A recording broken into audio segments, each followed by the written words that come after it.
Welcome, hello, messed up that intro already. Hello everyone, good morning, good afternoon, good evening, wherever it is that you are from. Welcome back to Anfield Index. The AI stands for Anfield Index, but it could also stand for Alexander Isak, because there's a lot of news going on with that, particularly in just the last hour. It's been a mental few days for us. We've officially submitted a bid for Alexander Isak. Newcastle have officially bid for Benjamin Sesko, which we'll get onto shortly. The dominoes are starting to fall. The pieces are starting to come together.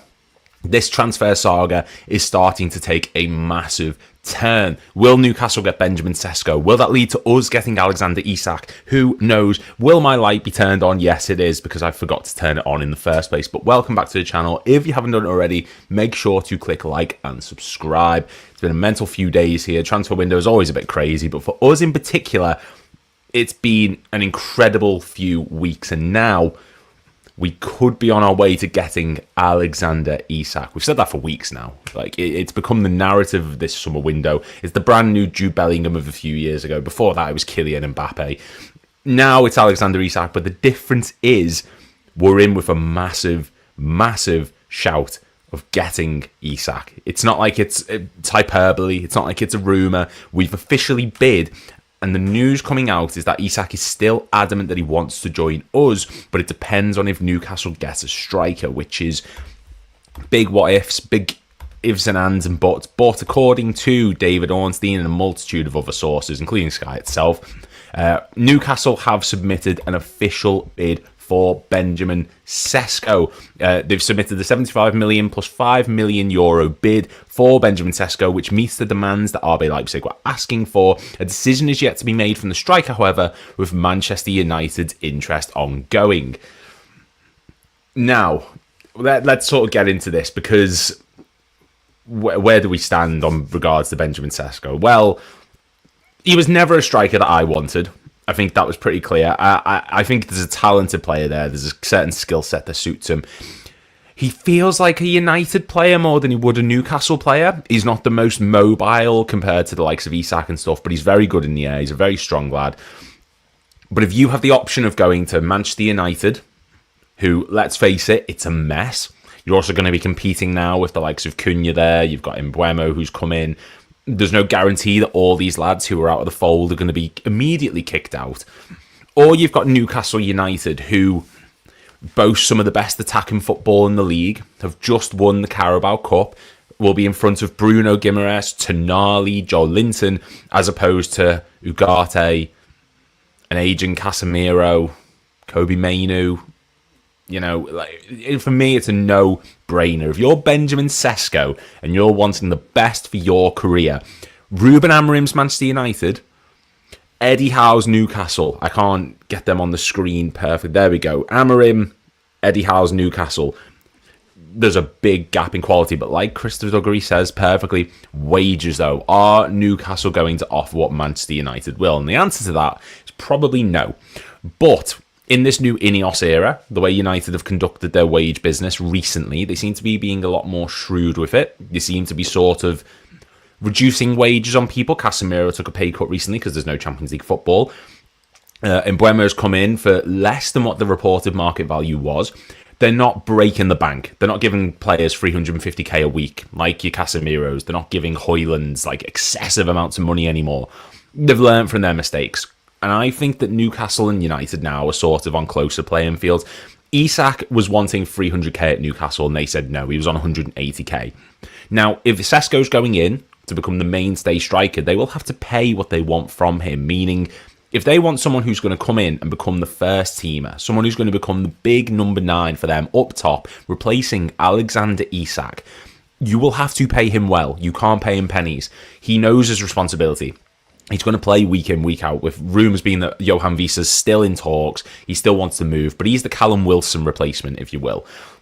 Sesko will be the mainstay starter for Newcastle, and if you're him going to that club, you're going to have to be offered decent wages to be that main goal scorer, that main focal point up top, who's going to make things happen for them. Do I think Sesko will go Newcastle? I think it's possible. I'm not overly convinced that Newcastle are going to be able to get it done. It seems like a bit of a basket case at the moment. There just doesn't seem to be much structure in terms of the way they're doing their business. They got Alanga done, and then from then on, it's been a bit of a mess. João Pedro, Mbeumo. I think they were linked with Liam Delap at one point as well. And now we're in this situation where they can't even guarantee Visa, and they're having to go for Benjamin Sesko, who, again, not a bad player, but I don't think it's the way they would have went. And there's reports stating that maybe they can still keep a hold of Isak. The ship has sailed, lads. Move on from it. Look, if Isak is adamant that he is not going to play, if Isak is convinced that he's not going to be a Newcastle player, keeping him at the club is the worst decision you can make. You're keeping someone there who does not want to be there. And sometimes that can pay dividends. Look what we had with Suarez in 2013-14. He got told that before that season, look, you're going next summer. And maybe it can be a motivator. We saw the campaign he had, 31 goals, ripped teams apart. Are Newcastle going to get that same reaction from Isak? Are they going to get someone who's willing to put in 100% effort, given that he knows he can be a bit injury prone, in the potential of a move coming next summer? Or is he going to down tools? Is he going to say, I'm not going to be here, I'm not interested? And it depends how you view it. I'm not 100% convinced they're going to get the Suarez-style player. I'm more convinced they're getting the person who's like, no, I'm not doing this. Because even when Suarez was being linked with moves to Arsenal, and there were talks of Barcelona the year before, he never sort of down tools. He never said, no, I'm going. Tough, not doing it. There was the discussion, and he came out firing after the ban. So, yeah. Let's be honest, Man United will never learn. They have too big of an ego. They're just cutting their cloth accordingly because they have to. Possibly, cut more dinner ladies. That seems to be the solution. We've messed up the club for 10 years. Get rid of the bin man. It's a mess of a club. And again, it could be that they do spend big on Sesko, but you've just signed Mbeumo, you've just signed Cunha, you've still got Amad Diallo there. Do you need to give massive wages to a Sesko? It's a confusing transfer because Højlund and Xerxes as well don't seem to be going anywhere. Højlund said, I'm staying. Xerxes, there's been nothing of him reported. So they're going to have, 5 main attackers? I know Mbeumo is a bit more of a winger/wing-back kind of scenario, but is that going to work? Don't think Newcastle bid without confidence considering how much they've been rejected this window. That's a really good point, actually. That is a really good shout. So far, they've felt very tentative. They've felt very standoffish from these clubs. They've not wanted to officially go in. We saw that with Pedro. There was discussions, but no submitted bid officially. We saw that with Liam Delap. Like I said, in Mbeumo, they were interested, but they weren't willing to pay the wages, supposedly. I think you're right. I think if unless they've been given some sort of guarantee that, Sesko is wanting to join them, or there's a chance they could get him, I don't think they bid for him. And again, Sesko's a good player, and it's mobility. He's not the quickest player. He's not the most agile, mobile player like we see with an Isak, like we even saw with a Callum Wilson when he first arrived at Newcastle before injuries started to really take the toll. You're not going to get that style player, so they're going to have to change a lot around them. And maybe they will. Maybe there is a system in place. Maybe they've got a plan about how they want to structure everything in a way they want to move forward. But it's a bit of a strange one. These players must be gone. Look at Diaz. He gone. Are we talking about the players who don't want to be at their clubs? If that's the case, then yeah, I completely agree. Trent did it. Off you go. You can't have people at the club who aren't committed and don't want to be there. And I'll get another report up now, the Benjamin Sesko bid, because there's been a couple. This is the one, Newcastle. This is from Keith Downey. Newcastle made a formal bid to RB Leipzig for Benjamin Sesko. The bid is 65.5 million plus 4.3 million pounds, which is Leipzig's valuation of him. Newcastle presented their vision to the Slovenian striker and made it clear they want the deal to happen. Sesko is considering his situation with Man United also at the table. He is open to both projects. Please go to Newcastle. You are in such a better position going to Newcastle than you are Man United. It's not even about tribalistic rivalry. Couldn't care. United are not on the same planet as us. All right? It's year 6 is playing football compared to Premier League clubs. United aren't there. Newcastle, as much as I don't want them to, I don't want Newcastle to particularly get a striker who's going to cause us issues. Make it happen. Please make it happen, because this is something that if they don't get their striker, Isak is going nowhere whether he likes it or not. If they get Benjamin Sesko, cogs start ticking, wheels start rolling, things move along, and Isak could eventually move out of the club, providing that we go in, submit another bid, which leads us into the next story, which is the big one, which is that we officially bid yesterday on Alexander Isak. We did submit a £110 million bid, and apparently it did have add-ons, but the add-ons didn't equal the 120 million, so it didn't even breach that mark. We've lowballed it, which is something that we tend to do. As a club, we do often go out and we do bid low. We do offer these lads lower money, see what we can work with and build up to it. Look at Florian Wirtz. It took us until our third attempt to get that deal done, and we got him for 100 million, which is still a bargain if you ask me. But the first bid, 110 million, flat out rejected. Now, I don't think this is Newcastle saying, you're not having him. I think this is Newcastle trying to save face. I think this is Newcastle trying to make it look like they're putting up a fight to keep him, even though they know he is not interested in staying. This, to me, is Newcastle trying to keep up this perception that they are a fighting club, that they don't want to lose their prize asset, that they still have a lot of the cards here. They're in control of this situation. They're not. If Isak wants to go, if Isak wants to leave and come to the best club in England, statistically, not my words, it's just fact, then he's got to. But Newcastle rejecting this bid does not mean that we don't have power. It does not mean that we aren't going to be able to go back in and bid a substantial amount. This just means that Newcastle want to make the perception that they're willing to put up a fight, but they're not going to get £150 million. I think they know that. Isak's decision factors into this massively, but ultimately, it's not up to him. But I think if it causes enough trouble, if it causes enough issues behind the scenes, which I'm not pushing for a player to make things uncomfortable for a club. That's not my aim. But just, keep talking, Isak. This is from Florian Plettenberg. Understand Isak has once again made it clear that he only wants to join Liverpool. Even Man United made an inquiry in recent days, but Isak turned it down. He only wants LFC. Know your place, United. Come on now. The players can remain optimistic that an agreement can be reached this transfer window after a £120 million bid was rejected by Newcastle. Isak's agreement with Liverpool until 2031 is 100% done. So we've agreed the personal terms with Isak. It just comes down to the fee. There's one more hurdle between us and Isak. Get the fee right and it's done. Isak's agreed his personal terms with us as a club. It's mental to say that. It's so mental to say that. But yeah, 120 million. I've heard reports that it was beneath that. This is us just testing the waters. We had that. We expressed interest a few weeks ago. This is just us seeing where we stand at the moment. Do we think we're going to go higher? Is he worth nearer to the 130 mark? We're not going to come down. We're not going to go up to 150 million. That's just not going to happen. Most players will pick United over Newcastle no matter the league positions. And look, it's true, they probably will, but I just think that if you're a player right now, your best interest is to go to Newcastle United. But they will, because people still think United is the biggest club. They still think that they're a massive thing. I think Newcastle United turned down the offers because they haven't got a replacement. It will be that. Don't get me wrong, they have not got a replacement, but I do still think that there's this idea that as much as they're going to reject until they find someone who comes in, I do also feel the fact that they are resigned to the fact that Isak's going to be leaving. I think a lot of people behind the scenes at Newcastle right now are perhaps in a bit of panic stations. There is a sort of sense of, we'd love to keep him, but he wants the move. He's agreed the personal terms. What are we really going to do? And I think they're just aiming for a little bit more money, maybe stretch it out until they get the Sesko deal confirmed. As soon as that's done, I think that'll just accelerate things and it'll be done ASAP. I don't think this is going to be a deal that, once, say, Sesko gets confirmed tomorrow, for example, which I'm not holding my breath, but just as an example, I expect the Isak deal to be done, confirmed within 48 hours. It's not going to be a slow thing. It's going to be a, right, done, go, out you pop. We're holding out for more money. They're stretching this out until they get someone coming in. But if you're Newcastle right now, and someone's coming to you and saying, right, 120 million, you're going to spend about 70 million of that on Benjamin Sesko.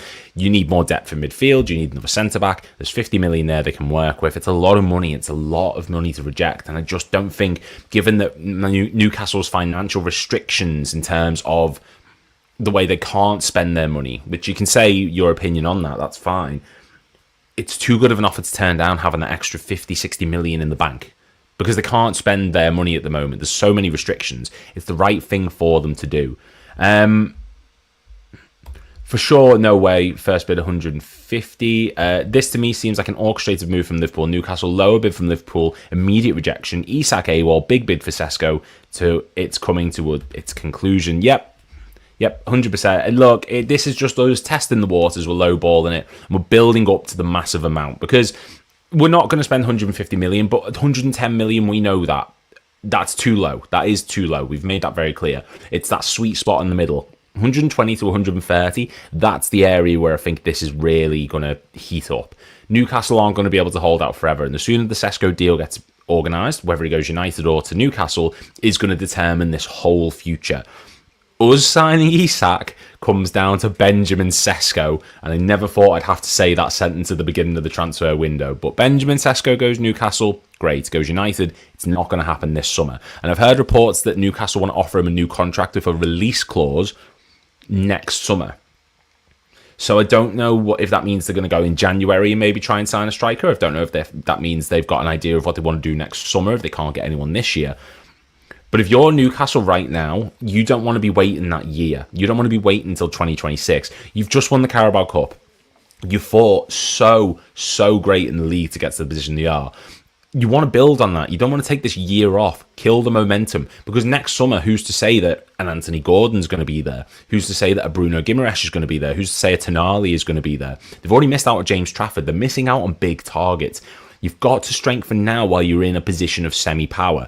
You can't wait until the summer of 2026. And I think if they're saying, right, we'll keep Isak for one more year, who doesn't want to be there, not receive this influx of money and spend it in the rest of the squad, then, you know, it makes no sense to me. They're going to stagnate next summer if that's the position that they're in. Take the money, take what we are offering for Isak and just reinvest in the rest of the squad.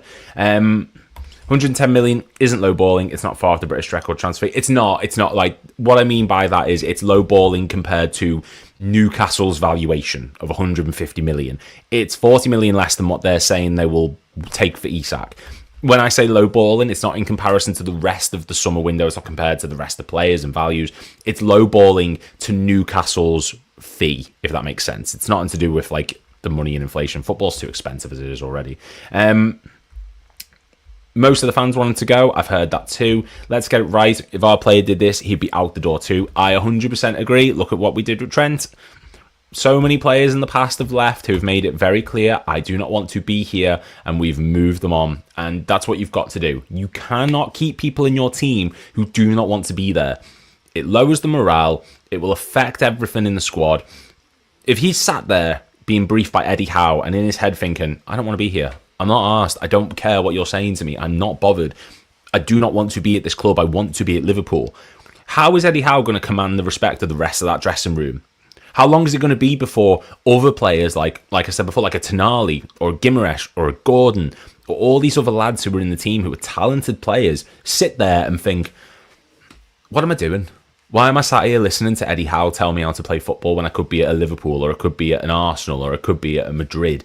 Why am I sat here at Newcastle right now? If Isak wants to go, in a year's time, if he's still there, the morale in that dressing room is going to plummet, and there's no positive connotations. He could do the Suarez season where he goes out and gets like 30 goals and has a point to prove because he knows he's moving, but he could also get injured. He could also have a terrible season. He could also be dropped to the bench. It's a pointless scenario for Newcastle to keep him. The whole purpose of keeping these good big name players is as long as they want to be there, they will perform. If he does not want to be there, then let him go. This Rio boy is ready to be behind Gakpo. 100% agree. Rio Ngumoha is the boy. Rio Ngumoha is, if you're ready, you're ready. He's 16 years old, but in that Yokohama match, he made Salah, Gakpo, Nunez, Ekitike. He made everyone look average. He was the influx of energy that we needed in that game. So many players, even at points last season, were hesitant, standoffish. The plan was to get the ball out wide, cut back inside, cross to the back post, or try and find someone in the middle. Rio Ngumoha says none of that. He goes straight at them, beats a man. He's Luis Diaz when he first joined us in that 6-month period, that first game against Norwich where he's taken on players, he's successfully beaten them, he's creating for others, taking shots at goal himself. he's a positive player to bring on. Slot likes a tactical system. He likes players to play the style that he wants. But you need those players who can come on and just say, you know what? I'm having him. I'm taking him on and I'm putting him on his arse. I'm taking him down and I'm going past him. You need people like that. And Rio Ngumoha is that type of player. Full of energy, full of tenacity, full of aggressive mentality where he can beat a defender and make something happen. You need those people in these types of games. Newcastle have money as they have not spent during free transfers. They do have money, but it's whether they're allowed to spend it. And also, I did this the other day where I was going through Newcastle's their expenditure. Let me just get Newcastle's transfer history up and put my fat head back on the screen just to sort of read this. So if I go to Newcastle United all transfers, so let's go through the last 3 summer windows. Maybe I'll go into the January windows as well if the options are there. And don't worry, guys, there's lots of comments coming through. I will read through them all. Don't you worry, I will respond to all. So this summer, they've spent €61.4 million on free players. Summer before, and what have they sold as well? Because it's important that you do mention the expenditure, but you also mention the incomings and what they've made. So far, they've made €31 million, so that's about a €30 million loss. Then you go back to last summer. They spent 68.2, recouped 89. Fair enough. Summer before that, they spent €148 million, recouped €44 million.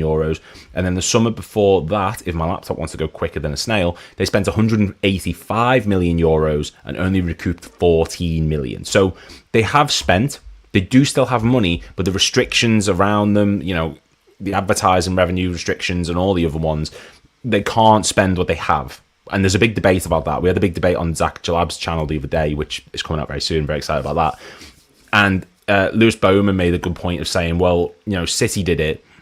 And if we've come in and the plan is to reduce the gap between the lower down teams and the big teams, why is it that we are restricted, but they can still spend the copious amounts they do? And Chelsea still spend the copious amounts they do when they make more revenue than a lot of teams in the Premier League. So, it is what it is. 150 million is their dream fee. Unfortunately, they keep saying Sesko prefers Man United. Why? God knows. Maybe he's not that clued up. Tonali is not a rat like Isak. Maybe not. I don't know him personally. He went to Wetherspoons, so I like him. Has anyone ever seen Newcastle say 150 million, or is it just social media manifestation? So I heard that the initial response from Newcastle when we made the inquiry back 2-3 weeks ago when the Ekitike news broke as well, Newcastle said they will not entertain any offers under £150 million. Whether that's true or not, who knows, but it's a fee, we go with it. I don't think Liverpool go above 130. I completely agree. I don't think they will either. No end product on Rio Ngumoha, but he's 16 and he did score the other day and he scored the best goal of that match as well. Rio last 15 minutes on the counter could be deadly. 100%. Rio Ngumoha is just a fast, lightning quick, energetic player who's going to take people on. He drifted through the middle at points, very good at staying out wide. He's original Luis Diaz, and I think that when players are worn down defensively, seeing a Rio Ngumoha come on, this 16-year-old kid he's not been sort of tainted by football yet, if that makes sense, and I'll explain this. You look at the likes of Jack Grealish, who used to be this so exciting player, this amazing, exciting player on the ball, who's had his mind tainted by Pep. He's so systemic now. It's got to be play the system, play the system, play the system. Rio Ngumoha hasn't been affected by that yet. To him, football is still fun. Football is being treated like how we used to play it on the playground probably. Just take people on, beat people, burn them for pace, make something happen. In the last 15 minutes of matches, like you say perfectly, when we're on the counter, when defenders are tired, seeing that energetic 16-year-old, 17, he will be 17 at the time, young lad come on the pitch, he will make things happen. He will find space to run into. That's why Nunez is so effective at points as a impact substitute against tired defenders, because he's quick. You don't know what he's going to do. Ngumoha is the same thing. He can go out wide, he can cut inside, he can shoot, he can pass. His decision making, yeah, it needs to be better. And yeah, someone's saying there's no end product, but he's 16 years old. I can't remember the last time I saw a 16-year-old for us, but on Michael Owen maybe, who was at that level. I'm pretty sure Michael Owen was 17 when he really started to break through back in 98. When he played Wimbledon, scored that game. I think that was the last game of the season, actually. But, it's exciting to have him. I think it's so exciting to have someone like that. If Newcastle keep Isak for a year, there will be more bidders come the next transfer window, so they will get more bidders. Yeah, but I don't want that. I don't want. Maybe you do. I don't know, but I don't want that scenario to happen. There probably will be more bidders. I think by that point, clubs will have lost people. City, maybe they'll be in a different situation. I know Haaland signed the contract and such, but you've got Arsenal. Maybe they'll sit there and say, we need someone to partner Gyökeres. Havertz isn't doing it. Jesus could leave. Chelsea seem to sell and buy like it's no one's business. So potentially, you've also got Bayern Munich. Harry Kane's not getting any younger. Barcelona, Lewandowski's not getting any younger, despite their financial restrictions or lack of money, basically. The Sesko bid by Newcastle could be a statement of intent to show to Isak that he should stay, that they are an ambitious club. Remember, they have money for Ekitike without selling Isak. It's a really good point. They could do. It could be a statement of intent, but they're signing Benjamin Sesko, they're signing Florian Wirtz, they're signing an Anthony Elanga, they're signing a Hugo Ekitike and a Jeremy Frimpong and a Milos Kerkez, and being linked to Rodrigo, and being linked to all these other world-class players, having just won the Premier League, Carabao Cup. It might be a statement of intent, but the statement of intent cannot compete with what the statement of intent that we are offering. We've just signed Florian Wirtz. Like, it's a good point, but I just think if it comes down to which club's making the better signings that convince Isak, it's not even a competition. Liverpool winning Isak at the end. Nonsense. They just need players. I'm assuming I'm getting called nonsense, but that's fine. Newcastle made Hall permanent last summer. This is no spending for free windows. Is just not true. Don't think God understands what Isak said. He only wants to go to Liverpool. They just don't get the revenue. That's why whatever they get is profit. Edwards is leading negotiations now. Fine by me. Rio Rodrigo is another comment, but I can't get that one to come up for some reason. Ben Jacobs said Isak doesn't stay and play for Newcastle on his current deal. That's key. I can see a world where he signs a new deal with release clause for next summer. Yeah, he's going to have to get offered a new contract. If he's staying, he needs a new contract, and if he's not being given one, he will not stay. It's as simple as that. Watch youth games, and Trent Kone-Doherty is better. He's better than Fat Ass Sterling. And no end product. What idiot said that? He scored twice in pre-season and showed real quality for a 16-year-old. It was that one. No end product yet. And then someone's put pre-season or training games, not real football. Plenty of youngsters have scored goals in pre-season, but never kicked the ball for the first team. Look, pre-season is what you make of it. And I think Rio Ngumoha has grabbed pre-season somewhere and decided to make it a big deal for him, and rightfully so. This is his opportunity to show what he's capable of and his chance to really showcase why he should be the second choice behind Gakpo and even compete for that higher up spot. He's proven his worth, he's showcased his talent, and this is a great opportunity for him. Same with Trey Nioni. It's a really good chance for him to prove his worth to this team, and he's not being linked with loans away or anything. So I'm excited. I'm happy for them. And I think Rio Ngumoha has been one of the shining lights of this pre-season so far for Liverpool. Phenomenal first few games. We've got Athletic Bilbao on Monday. 2 games in a row. Can't wait for that as well.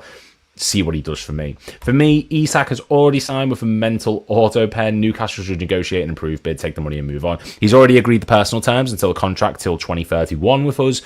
That's all been done. It's purely down to Newcastle trying to get more money and waiting until they can get a striker themselves, which you've got to respect. We had this issue when we sold Suarez. We could not get him out the door quick enough. We were just, right, take the money, go. You don't want to be here. But then we went into panic stations and went, Balotelli, that'll do. Lambert, that'll do. Quick, Markovic is cheap-ish. Get him in. Newcastle aren't doing that. They're waiting. They're saying, right, you can wait until we get someone and then you can have him. And you've got to respect it, because we wouldn't have done that a few years ago. We're not that club anymore, but he's their player. Whether they keep him or not is their decision ultimately. If he wants to leave, he wants to leave. But that doesn't mean they have to leave themselves in a worse situation. You've got to admit, Newcastle, they're keeping all of them until they sort a solution, and that's fine. That's how it should be done, so I've got no ill will to them for that. Liverpool must be confident, because we hear that Nunez is close to an exit and Chiesa will surely leave. We'd have 3 senior forwards left. Do we have backup options ready to bid for? Rio Ngumoha, left wing. No, I think we're confident. I think Isak gets done, but regardless, I think Nunez just needed to leave anyway. I think Nunez's time at the club has been Mixed, to say the least. If he'd have stayed, I just don't think it would have worked. He's not content sitting on the bench because he would be behind Ekitike, let alone if Isak comes in. Do we have any backups? Well, I think Jeremy Frimpong seems to be operating more in that right wing role for us. Even when he's at right back, he was getting moved very high up the pitch, so I think he's a potential option. It's not what I'd go with, but I do think that there is an option there to play him in that position. Ben Doak's still not going anywhere. Not sure what the plan is with him. Left wing, Gakpo and Ngumoha were being linked with Rodrigo, but the wages and the agent fees are too high, supposedly. And then Ekitike through the middle. So we're ending it with 6, technically, but it's not the way I would go for things. And someone put, reckon Rodrigo gets done. I don't think it does if we get Isak. I think if we get Isak, Mark Gahey will be the last player we push for, and that'll be it. I think that'll be our summer window done. And we're on the 2nd of August now, and we're talking about the window being nearly done. So fair play to us.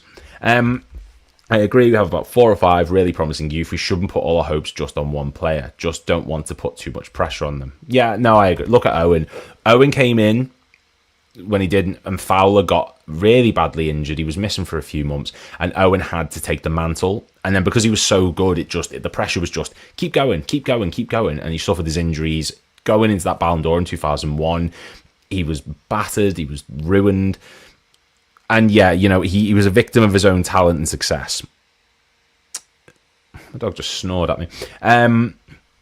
But as much as the transfer talk has been good, as much as all this wonderful stuff has been, Isak, Sesko, all that stuff, there is, of course, other things that we need to discuss. This beautiful, beautiful, beautiful kit. The kit's got announced yesterday, released officially. Home and away. The third kit's the 1st of September, I believe. That's like a month's time. We're not too bothered about that, really. But our home kit has been officially unveiled. Nike is dead. Long live Adidas, or Adidas, however you say it. It's not my job to tell you how to pronounce things. But no, this kit is beautiful. Absolutely beautiful. And I've heard so many people saying, it's a bit simple, isn't it? What do you want? It's a football kit. It's not meant to be a glorious fashion piece. Like, it's a red kit with white on it, and it works. This is a 2007 throwback to one of the best kits that we've ever had. Did you see the Abba Dalglish? Oh yes, I did. We love Dalglish around here. We really, really do. No, I think this kit is beautiful. It's amazing kit. Nike is, they did some decent kits, not in spectacular. I'm going to rank them all on my channel if anyone's interested in watching that at some point. But so I've going through the Nike kits. The home kit in 2020 wasn't awful. 2021, I quite like that one. Loved the away kit in 21-22. That sort of like off-white kind of colour. I'm colourblind, so that didn't really help anyone, I'm sure. The home kit in 23-24 wasn't bad. I kind of have a weird thing for the away kit in 2020-21 as well, that sort of camo pattern. And then last season as well, like the third kit, the second kit were really nice, but I hated the home kit last season. I thought the home kit was horrific. Short sleeves or long, says Anfield Index. One of the admin gods are watching. Let me know. What does everyone think? Does everyone think short sleeves or long sleeves? What do you prefer? You said it right the first time. Adidas. I'm from Liverpool and I say Adidas, but so many people who say Adidas. Both. Short sleeve for summer, long for winter. Yep, I love it. Salah's not going to have his little underlayer on that he's got anymore. But no, I love this kit. I think it's beautiful. It is pure. It's the 2007 kit. It's got that white outline around the chest piece. It looks really smart. And the stripes. It's just, Liverpool and Adidas were made to be together. They were just always the perfect partner. They made my favourite ever home kit. Like the, sorry, bear with me, my internet playing up a little bit there. Like my favourite ever home kit, the 1995-96 one. The one with like the massive, it's got the big chest piece, the thick collar. Love that kit so much. Adidas they make so many good kits. And this one's up there. This one is really, really nice. Grab the home long sleeve. Yeah, I mean, I I've got tattoos, so having the long sleeve for me just feels a bit pointless. So I'll probably get the short, but I like the long sleeve as well. Last Nike home kit was one of the worst, if not the worst ever. I hated last season's home kit. It's my least favourite ever home kit that we've had in the Premier League era. I'm weird with kit colour. I'm so, like, not stubborn. I'm very peculiar in the kits that I like. Like, I hated the 2012-13 because it looked like it was made out of plastic. I'm also not, like, I've got all the kits in front of me now, like, in the list. I don't particularly like the 92 and the 93 ones, the ones with the stripes on the shoulder and the stripes in the middle. I'm not too much of a fan. I'll cast all the ones up, actually. We'll just, a little bit of a trip down memory lane. But actually, before we do that, we'll go through the next one, the away kit. Now, I have heard so many people give different takes on this. I've heard people say they love this kit. I've heard people say they don't like this kit. I've heard people say they don't like the badge. They do like the badge. I've heard people compare it to United's kit. I like this, but I can understand why people aren't too sure. The badge, I can't make up my mind whether I like the badge or not. I'm going to try and zoom in a bit on it. I cannot make up my mind whether I'm a fan or not. It looks a bit... it looks like something you'd see on Pez, and it like someone said, it is vintage. It is a really, really nice. Like, the old kits used to do it all the time. Like I said before, 95 is my favourite home kit. That thick badge, I get it. But then you also go through, 96 had the one in the oval, which is okay. You had the really, really tiny one in 1999, which you needed a microscope to see. 2000s, it was like in the shape of the crest, kind of, but it was like the size of a 50p coin. So I do understand it. I get it. Whether or not it's for you, I'm not 100% certain. For me, I'm take it or leave it. I do love the cream colour, though. The cream colour is... I love that. I think it's a really, really nice sort of colour. But I'm strange. I love a good like yellow kit. I think yellow kits are beautiful when they're actually out in the sun. Like, in the sun, midday, sunshine, and yellow kit there that you can proper tune it. Like, it bounces off the sun. And we've also got breaking news, actually, apparently. There's also been a bit of breaking... Mr. Jack, who we love Jack around here. If you haven't seen his, like, the match reactions that he does, it's wonderful. Let me see if I can get this onto the screen really quick. Because, according to Paul Joyce, Tyler Morton is set to complete his transfer to Lyon.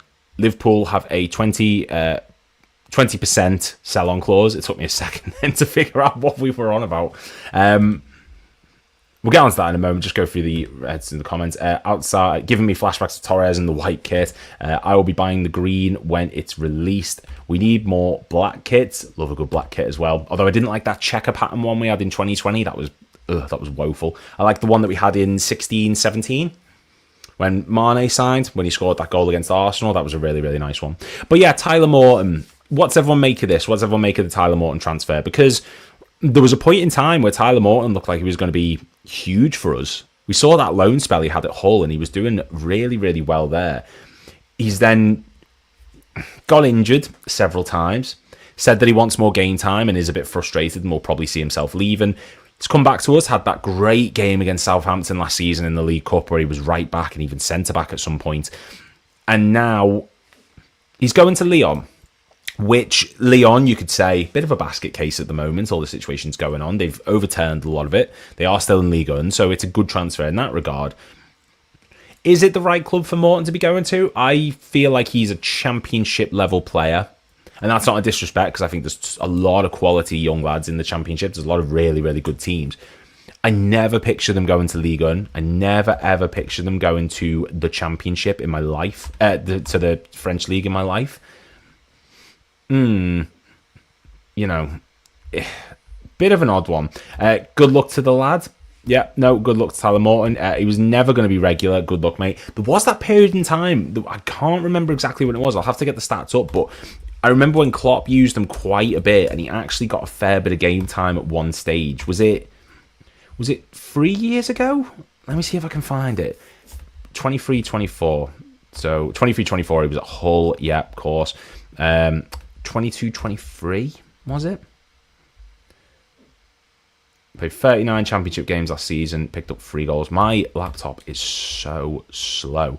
22-23, no, it doesn't seem to be that. 21, am I imagining this? Wasn't there genuinely a period in time where Klopp actually used them a decent amount? Porto and Milan, Champions League, that was the one. This is the season. Used them against Porto, used them against Milan. He was on the bench for Atletico Madrid, and then he wasn't in the squad for a lot of it. Is what it is. Played against Arsenal, got 6 minutes against them. 60 minutes against Tottenham, that's the one I'm thinking of. Yeah, there was a time where it looked like he may be able to actually break into the squad, and we see it with a lot of lads. It just doesn't happen. That's just a fact of life. But yeah, I rate Trey McConnell over Morton. I love James McConnell. Really hope that he has a chance of getting into this team. Lyon have a history of developing players if they have the quality. It's true. It is very true. Look, there's a lot of players that you can go back to for the lineage of Lyon that you can pull upon. If we ever move from Adidas, I wouldn't mind a Kappa kit or even get Sergio. Kappa? Who's Kappa done kits for? Why can't I? I'm going to have to find this out. He has talent. Given some time, he can progress. The lads needs to play at a high level to prove himself. 15 million seems like a good punt from Lyon. 15 million is a bargain for us. I think we've done really well there to get 15 million from... I nearly said from Paul Joyce. 15 million from Lyon. That's a good deal for us. Someone who's not getting into the team, not breaking into it. Yeah, I think that's a good amount. And it goes towards an Isak maybe. Maybe it does go towards a Mark Gahey, which makes more sense. And it's a... Credit to Morton for saying, no, I want the game time, move me on. I know Calvin Ramsey's another player who's getting linked for move away. His kit number's been changed to like a really low number as well, and he's not in the plans, which I feel a bit sorry for him, but more money to be got there. Will Tsimikas move on? Now, comments are flying in now. Yeah... Tsimikas, it's a weird one because I know there's people who think that Robertson should be the one moving on, and there's people who think Tsimikas should be the one moving on. I'm in the Tsimikas move on camp purely because you're going to get more money for him. He doesn't offer what Robertson offers in a leadership role behind the scenes. And we're also being told, the vice captain's been told who it's going to be, but it hasn't been announced. I think it's going to be Salah, but Robertson is in that leadership squad. Tsimikas, for all that I think he's a really good player, going forward, I think he's a terrific deliverer of the ball, good on a set piece. Saw that against Forest last season where Jota scored off it.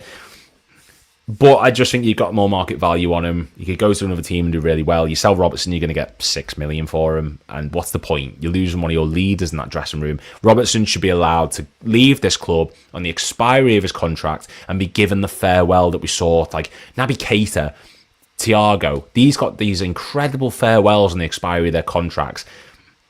Robertson deserves it more than them. Robertson deserves to get that wholehearted thank you for everything. Just best of luck to you. He needs that farewell, and I want to keep him purely for that.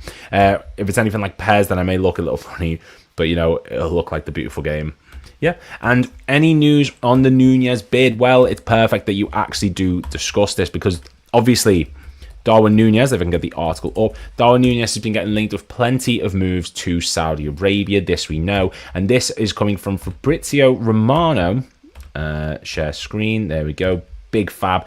We understand that Al Hilal have presented their project and plan to Darwin Nunez in recent days. Talks will follow with the player and club side to understand financial details of the deal. Finances are not going to be an issue, all right? Let's just, let's just get that out there. Finance is not going to be a problem from Al Hilal. This is the best scenario that we could find. This is the best situation that we could be in. This is why when Napoli were getting linked, I was a bit, good for his career. Good for Nunez's career. That's fantastic. But they will not offer anywhere near the money that Saudi will. And I think Nunez, this screams he will go to Saudi for one season, make a lot of money, and then he will move elsewhere in Europe. He'll get a loan somewhere. He'll move on, like we've just seen with John Duran.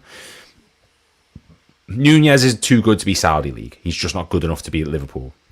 I think if he goes to a La Liga club, I think if he goes to a Serie A club, maybe Bundesliga even, he'd do incredible things. He's just not good enough for us. And while he's done well in pre-season, he scored 4 goals against RB Leipzig in the season that we signed him in that pre-season. Pre-season, like someone said earlier, can mean a lot. It can also mean nothing. He's done terrific things so far. He scored against Stoke, scored against Preston. But in the other hand side of things, he scored against Stoke and he scored against Preston. You know, it's not like he's going out and scoring against Real Madrid on a consistent basis when we play them. He did, obviously, in that first season, and he did actually have a good game against Real Madrid last season.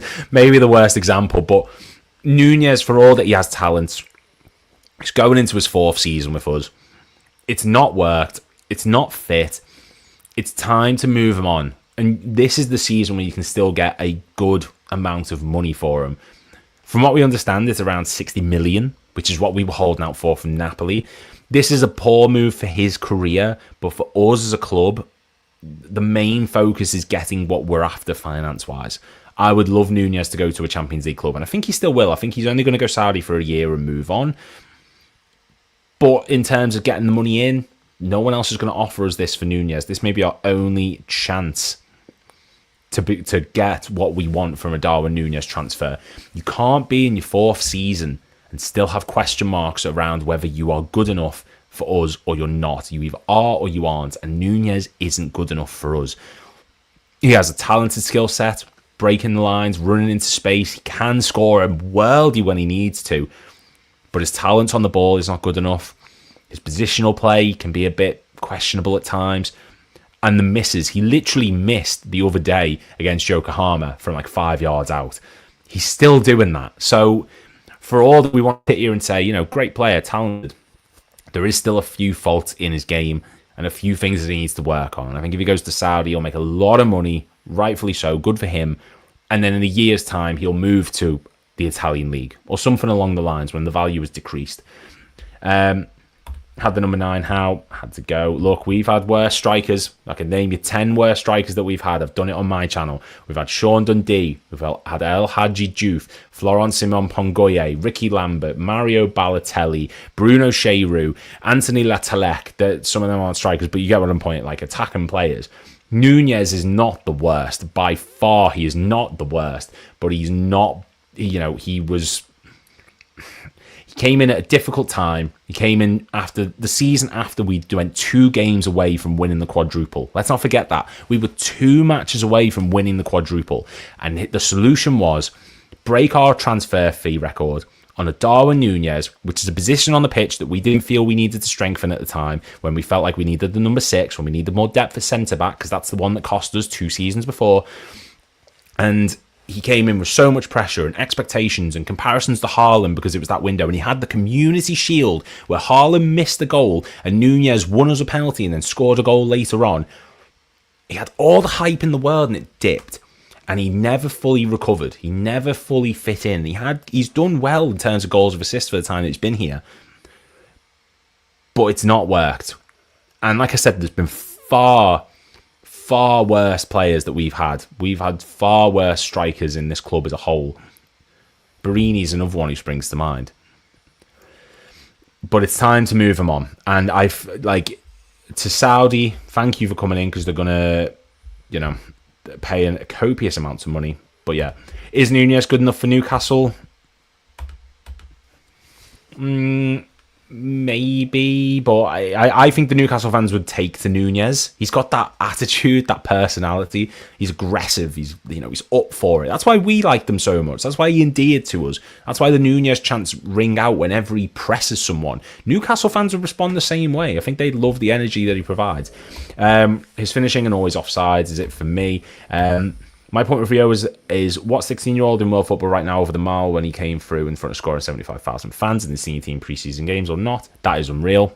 Yep, completely agree. Still find it hard to think Liverpool signed Balotelli. So do I. Don't you worry about it. I've made that very clear on my channel. And Liverpool next bid on the way coming. Yes. Isak bids will be out soon. We are going to push for Isak more. But, ladies and gentlemen, everyone watching, that is going to wrap it up because it's been a mental few days. Let me just get up my list. Let me just get up what I'm meant to be getting. So sorry. I'm so unorganised. There we go. That's the one. I need to really learn how to read this out loud. I'm not I can't rehearse scripts. I'm awful with it. If you haven't done it already, make sure to click like and subscribe because it's been a mental few days. We're on 15,500 of you now, which is incredible. And I just want to say again, thank you to everyone for having me on this channel, because it really does mean a lot. I hope that I'm actually providing you with some sort of entertainment and content that you're enjoying. All the latest Liverpool news. Stop saying names that make me sad. That third one in particular, none of it. If I have to remember Markovic again, I will drink myself into a coma. None of that. But everyone make sure to get involved. Make sure you listen to the audio pod. There's articles at AnfieldIndex.com, and there's also plenty of blogs on our Substack. It was always Liverpool.com. It was always Liverpool.com. One word. Make sure to get involved. You've got Jack, you've got Dave, you've got Gags, you've got Eddie, you've got everyone producing content. So please get involved. I will be back tomorrow, 11 a.m. So come and get involved in that. Plenty to discuss, just again. And thank you guys so much for watching. Make sure to hit like and subscribe, and I'll see you all